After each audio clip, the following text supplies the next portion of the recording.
public defender is an attorney employed by the community and responsible for giving legal aid without cost to any person who seeks it and is financially unable to employ private counsel. It is his duty to defend those accused of crime until the issue is decided in a court of law. The first public defender's office in the United States was opened in January 1913. Over the years, other offices were opened. And today, that handful has grown to a network of lawyers cooperating to protect the rights of our clients. This is the story of Gilbert Mason, better known as Socrates, who, for reasons of his own, dedicated his life to helping others. Socrates was a citizen of Jeremy Street. You'd probably call it Skid Row, a haven for those who had something to forget. By nature, Socrates was a peaceful man. But just a few nights before Christmas, as he was conducting the services at the Mission of Hope, violence was about to enter his life. It struck a short distance away in a parking lot.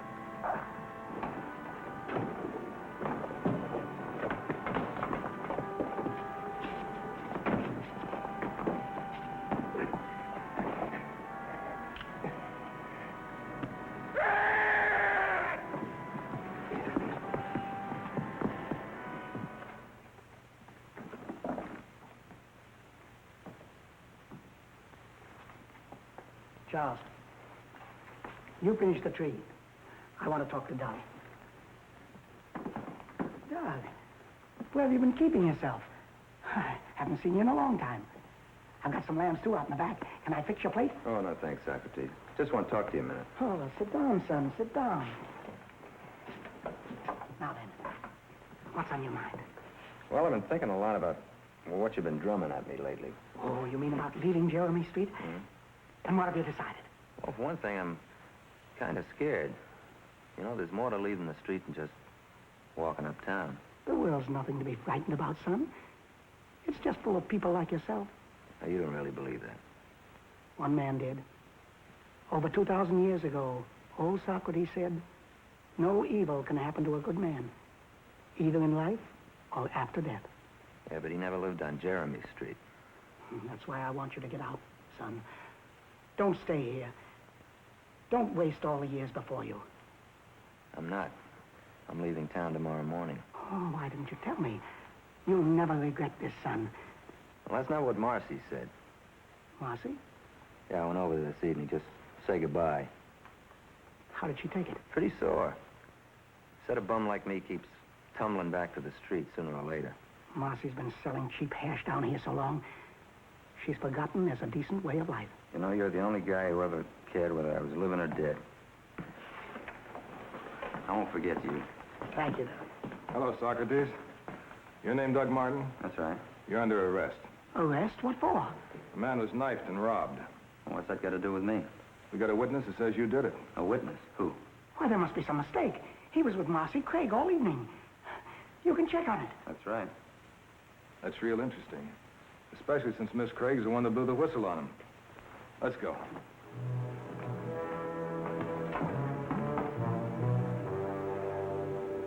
"25 years old. Good war record. No previous arrests." How do guys like you end up in the human trash heap anyway? How does anybody end up anywhere? Somebody gives them a push. I just got pushed the wrong way. I'd like to hear about it. No, it's too old hat. Put you to sleep. I'll listen. All right. Starts out with a pretty girl. Sees a uniform and hears a band. Says she's so much in love she's going crazy.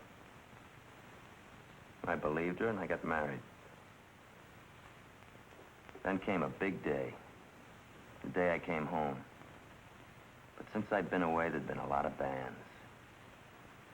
Been a lot of uniforms, too. You're right, Martin. It is an old story. But not every soldier lets one bad woman ruin his life. Happened to me twice, remember? Was a woman turned me in on this rap. According to Marcy Craig's statement, you dropped by her place a couple of hours after the robbery. You were frightened. You wanted her to hide you. Well, that's a lie. I was with Marcy all evening. Was there any reason why she'd want to see you in trouble? I don't know. When I first came to the street, she made me alone. I figured we were just friends. Maybe she thought she deserved more for her investment. Where can I find Miss Craig? Well, first you go to the end of the earth. That'll be Jeremy Street. Then just ask. Everybody on the street knows Marcy.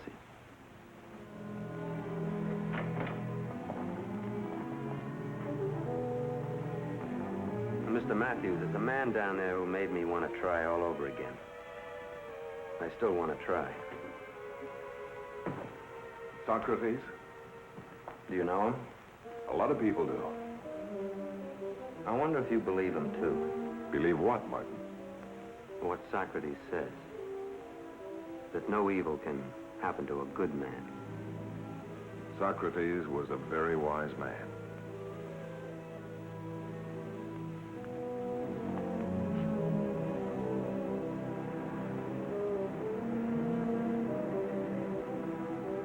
That's why I came. I thought you'd know something that might help. Suppose we find out that Marcy Craig was lying. Well, in that case, Doug Martin would stand a good chance of getting out of jail the same day. Do you think she was lying? I know she was lying. The point is, we have to prove it. I intend to have a talk with her. Mr. Matthews, I want you to stay off Jeremy Street. What? Well, I know this street pretty well. When strangers start asking questions, even you, people forget the time of day. I'd rather handle this matter by myself. Look, Mr. Matthews, I've never let you down yet, have I? All right. But why are you so interested in this Doug Martin? Because I still think he has a chance to keep his membership in the human race. During the time I've known you, there have been many Doug Martins. A man must have a pretty good reason for giving up his life to help others. Socrates, why are you down here? For 22 years, I was a teacher. 22 years, molding young minds into something with purpose and meaning. I was intrigued with the idea. So intrigued that I forgot my own son. He was well educated. He was also well acquainted with the wrong kind of people. And one night, he was killed in a drunken brawl. My only son. I'm sorry, I didn't mean to pry. I wandered around for years. And finally wound up here. Many a night I spent right here in this very alley. And then suddenly I woke up. And I realized that if my life ever had any purpose, it was in helping someone who had a chance. Doug Martin still has a chance, but he'll need a lot of help. And he's going to get it, Mr. Matthews, if you'll stay off Jeremy Street. Look, this is my beat. If I hear anything, I'll contact you through Charles. Socrates' intention had been to talk to the many people he knew on Jeremy Street and piece together whatever information he could, but after our meeting, he got no further than the corner.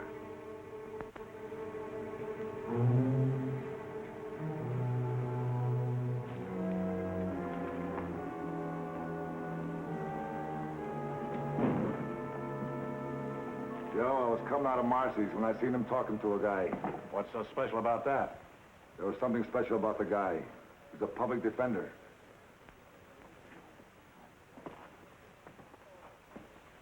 Hello, Joe. Glad to see you. Oh, you sugar-tongued old liar. You're scared half out of your shoes. Why? Why should I be scared, Joe? You tell me. What did you and the public defender have to chat about? Well, as a matter of fact, we were talking about the mission. You see, it's 3 days before Christmas, and we always try to give the congregation a turkey dinner. Only this year, we're suddenly deficient in turkeys. Too bad. And what's that got to do with Matthews? Mr. Matthews is a man of compassion. He offered to donate a turkey. As a matter of fact, maybe you'd like to do the same thing. Me? Yes. You're one of the few men down here who always seems to have a little money. If I do, I keep it.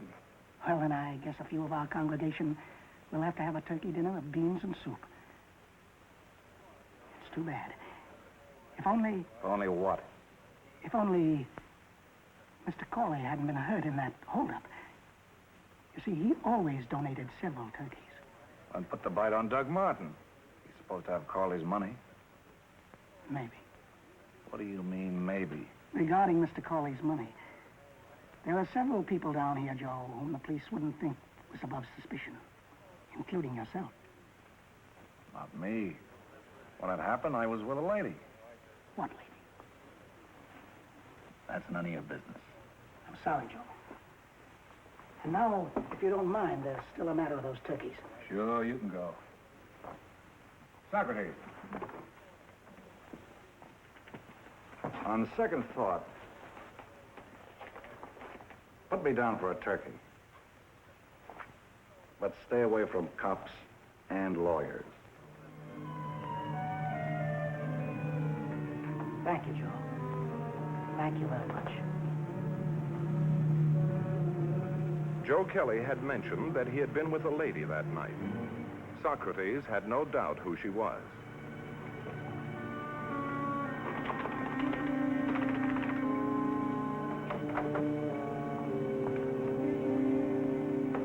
We're closed to customers, and I don't give handouts. Marcy, my dear, my visit has to deal with something much more important than that. Come on. What do you want? A very wonderful author named William Congreve once made a very sage statement. Hell hath no fury like a woman scorned. What are you talking about? To put it in terms of Jeremy Street, Marcy, I think you gave Doug Martin a raw deal. Get out. A young man much too good for you told you he was leaving town. It wounded your affection, to say nothing of your pride. So all you could think of was getting even. Ah, you're crazy. You don't know what you're talking about. Doug told me everything that happened that night, that he was here with you. Doug's lying. I'd kicked him out of my life. I was sick of him. That's very amusing. The only decent thing that ever happened to you, and you wanted to get rid of it. But you didn't, Marcy. You're lying. I'm going to open that door once more, and if you don't walk out, I'm going to yell cop good and loud. Very well. But if you do, remember, perjury is a very serious offense, especially when used to hide a criminal.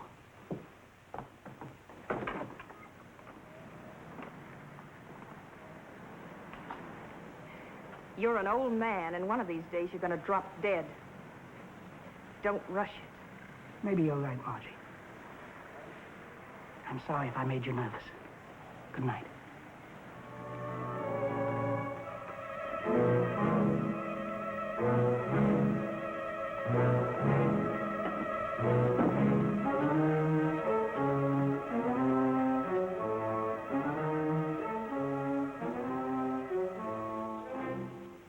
Joe, I got to see you. No, right away. About a guy I want to drop dead. Meanwhile, Socrates knew Marcy's threat against his life was not an idle one, but he was determined to help Doug Martin. Charles, or Dummy as he was called on the street, also went in search of information. Born without the power of speech, his sense of hearing was well developed. Even Joe Kelly's boys were aware of that. Charles! Charles, are you all right? He's all right, except for a couple of cracked ribs. He wouldn't have had that if Bruce hadn't been drinking. Bruce shouldn't drink. He's not responsible when he does. I hope you're satisfied, beating up a little man who can't talk. Can't talk, maybe.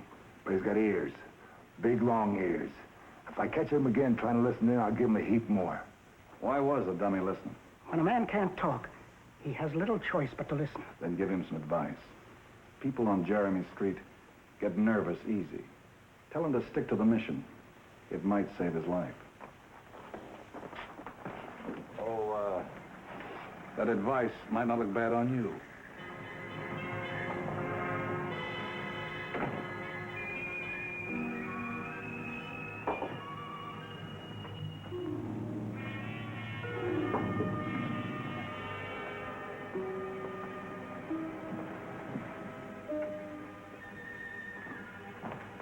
Mr. Matthews, I thought I told you to stay away from the street. What are you trying to do? I understand you're planning a showdown with Joe Kelly. Not with Joe Kelly. One of his big hoodlums. He's non-compass mentis. But in my own way, I hope to gather some information. I don't like this, Socrates. Joe Kelly is hardly the formula for a long life. In Greece, when the real Socrates was on trial for his life, he told his friends that the difficulty is not in avoiding death, but unrighteousness. For unrighteousness runs faster than death.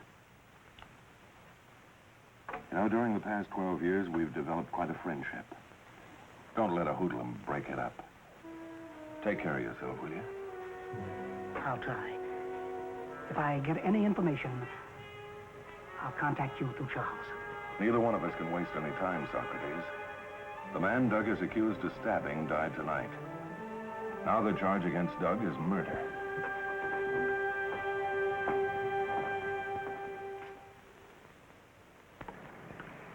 Well, Bruce, I'm glad we bumped into one another. You're an amazing young man. You're very nice looking. Hey, where's yours? Mine. Oh, yes.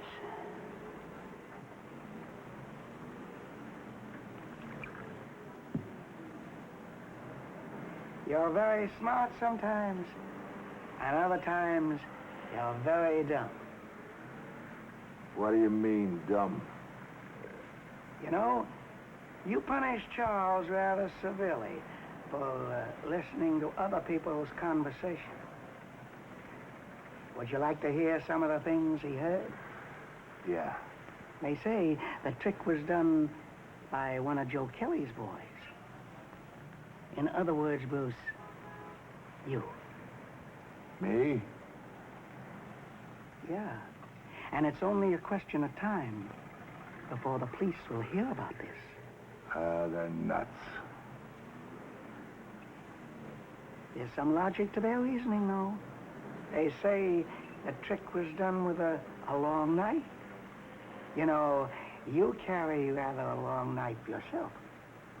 But I didn't use it. I only loaned it. Loaned it? To who? To... Hey, that's a big idea. Now, Bruce, remember, I'm only trying to help you. I've helped you many times before. It was supposed to be okay. Joe said it was okay. Marcy was supposed to fix that Patsy good. Casey's got no guts. Casey? Casey Wagner? Find him for me. I'll give him some money to get out of town. That'll get you off the hook.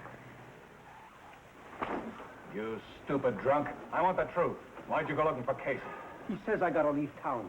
Somebody knows about that last job. He's tanked. But that's the way it is. They got a line on us. I finger Casey for sure. Joe, maybe I better take it under land. If the cops know... Shut up. Who told you all this? Socrates and me are pals. He says the dummy heard that I was the one that was knifed the guy.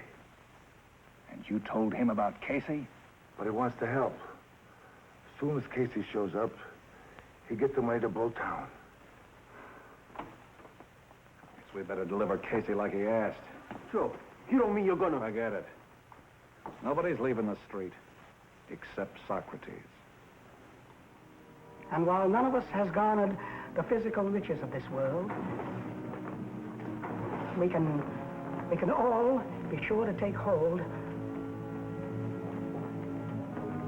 of the wealth that lies with faith and hope. And now, for those of you who are here to dine, I'll sign the meal tickets.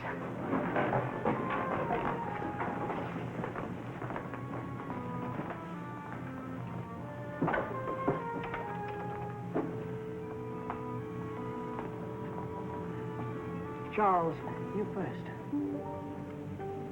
Hello, Bob.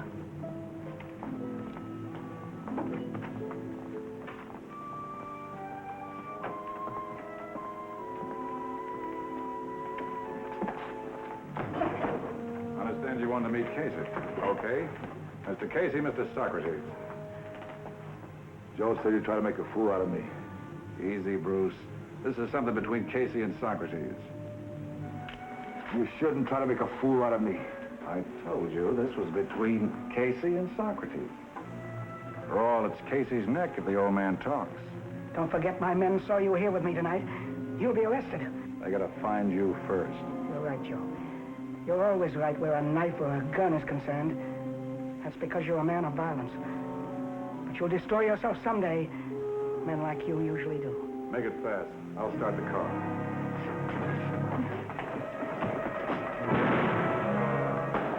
All right, put the cuffs on him. Mr. Matthews, you sure had me worried. They stood right alongside of me all the time the men were eating. I thought you'd never get here. I called the police as soon as I got your message. Good old Charlie. Now I know why they call you Socrates. You sure know your stuff. There's not many men I think of calling for help on a mission meal ticket. Get anything out of those men? Casey's talking already. He got shot in the shoulder and he thinks he's dying. You know, Socrates, maybe Doug Martin will amount to something and maybe he won't. But you gave him a chance. No man ever got a nicer present for Christmas. Do you think we'll be able to get him out in time for Christmas dinner tomorrow? I'll get to work on it. The judges are particularly lenient this time of year. Would you mind if I fed him some of the turkey that Joe Kelly donated instead of yours? It might taste better, in a way.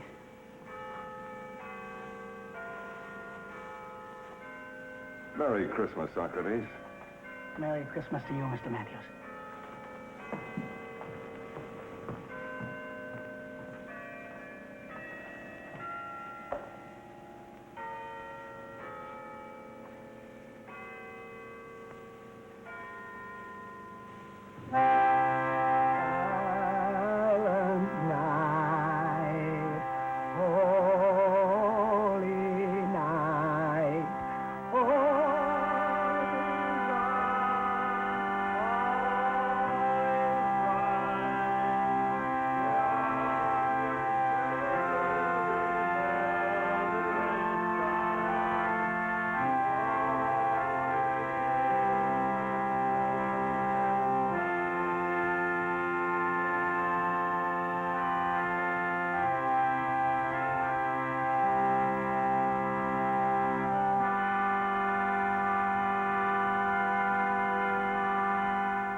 Faced with Casey's confession, Marcy Craig admitted that she had falsely accused Doug Martin.